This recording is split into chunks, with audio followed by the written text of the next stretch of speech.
Alright, we left off talking about bees and how Italian honeybees suck. Because they're just too interested in their work and not interested in taking care of predators. So this is your basic thing to deal with bees, and this is mostly what you're just going to use with Italian honeybees, just to keep them out of your face. I mean, you could probably just use a head net like you would use in outdoors, right? Because they're so docile most of the time. There's only a few times when they're not going to be too docile, but that's not for this video. And we will talk about that. So I left off, I was talking about varroa mite and the Italian honeybee basically ignoring them. And so the USDA and all the rest of the government are like, well, we need to do something about these mites. And you know, the first thing that they do is they try to develop a chemical, okay, to go against the mite, right? Which can also kill your bees, okay? So this is man interfering with nature again. So we need to cut that part out. We need to cut that mankind interfering with nature out. When it comes to beekeeping, this is rampant in the United States. I mean, I got this old American Bee Journal here from the 80s, okay? Now, I didn't get this in the 80s. I picked this up because it has a subject in here that I'm going to talk about. Speaking of types of bees and why we want those types of bees, okay? So, let's get back to the varroa mite and not get off the subject. The varroa mite can be naturally controlled without miticides and this aside and that aside, right? They can be controlled. They can be controlled by the bees. Okay, now this is where we're going to get into bee types a little bit here. Let me just discuss this a little bit. I'm just kind of doing some overview of some things here. I want to talk more in depth about bees and beekeeping and so forth in other videos that are going to be more concentrated on that, because I am going to start with bees again now that we have a breather. I'm going to start with bees, doing hives and collecting my own honey for myself and stuff, which is, this is honey. This is very good honey. Okay, why is this very good? Because it's dark honey.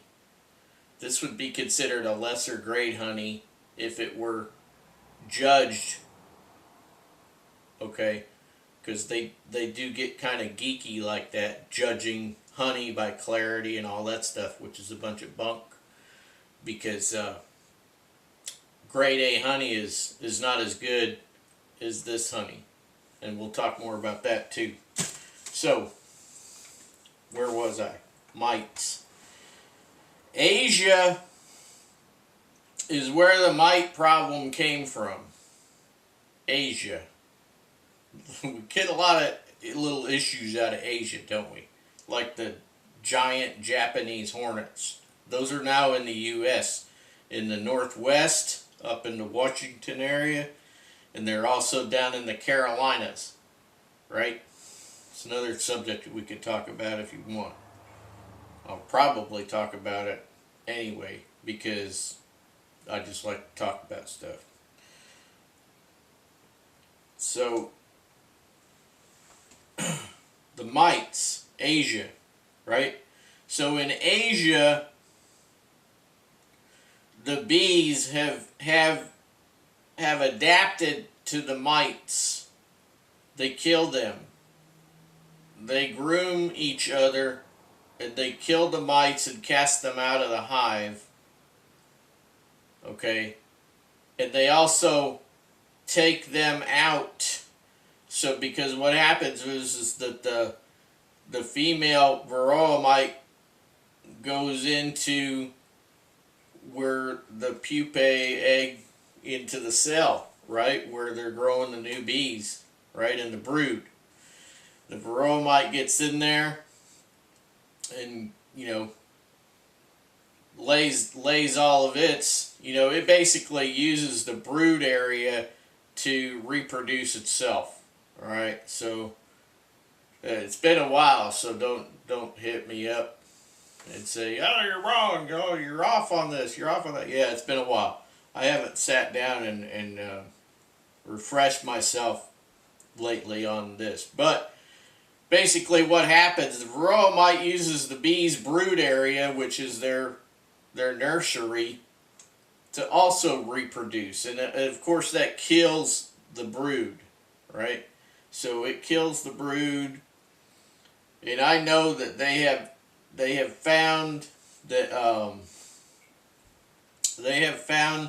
if you change up that gestation period, basically. So, like, let's just put it in human terms. A woman gets pregnant, 9 months later, baby pops out, right? So we know 9 months pretty much that's the average. And so we know on average how long it takes for the cycle for bees to go from egg to, popping out, right? Okay, we know all that stuff. That's in the books. So we also know that if that cycle is different, if it's interrupted, if it's faster, for instance, that will interrupt the varroa mite reproductive cycle, and they will die off. Okay, but in Asia, the Asian honeybees have adapted to where they find a cell that has where varroa mites are trying to reproduce, and they will clean that cell out and discard it. And they will clean varroa mites off of each other. You know how you see monkeys on, you watch Wild Kingdom or something, you see the monkeys picking the bugs off of each other and they're eating them? Gross. But I'm not into eating bugs like Klaus Schwab.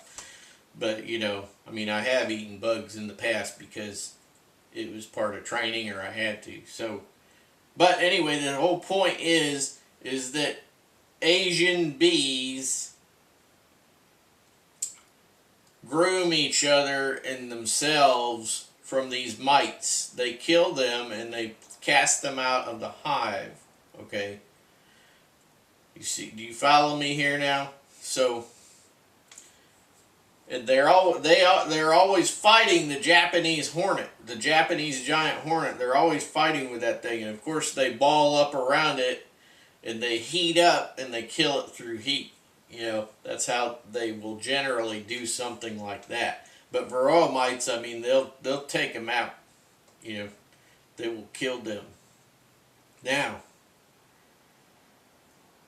you said, well, there's 4 bees that you would recommend using, and only one of them is allowed in the U.S.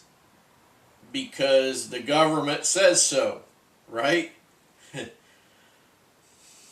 Well, the Asian bee is not allowed in the U.S. It's more of the man keeping his thumb down on us. That's what it is, okay?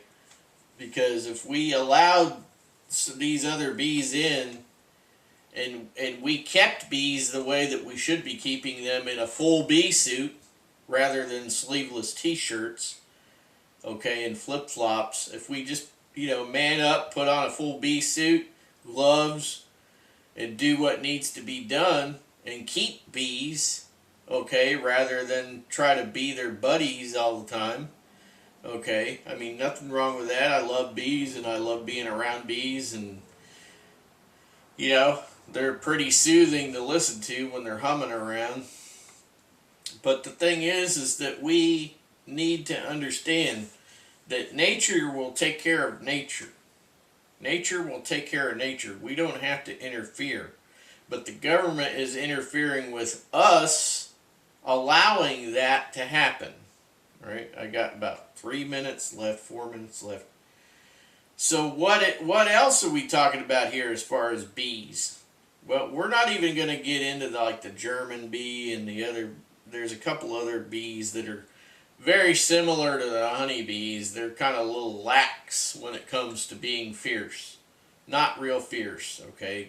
You know, they produce honey good and all that. But the African bee, I'm not talking about Africanized bee, I'm talking about the African bee. Now, I encountered top bar hives in Africa, and they have the African bee there. Those bees are fierce, real fierce. And, you know, they deal with them. They deal with the bees. As a matter of fact, the thing about that situation is that they take top bar hives, and and there are people there that do agricultural stuff. You know, they're growing crops and stuff, believe it or not, in Africa. And they take these top bar hives and they hang them off the ground. They don't have them on stilts or nothing. They don't have legs on their hives. They hang them off the ground.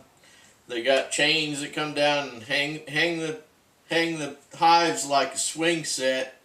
And they put them all around their field. And those bees protect that field against wild animals coming in. Those bees will attack those wild animals and keep them out of their field. You see? So that's what they were using them for. They were using them for honey and to guard the field against animals coming in there and tearing up the crops. Right? That's in Africa. Now in the 1950s, something happened. And we're going to come back in another video and you'll hear what happened. I'll see you there.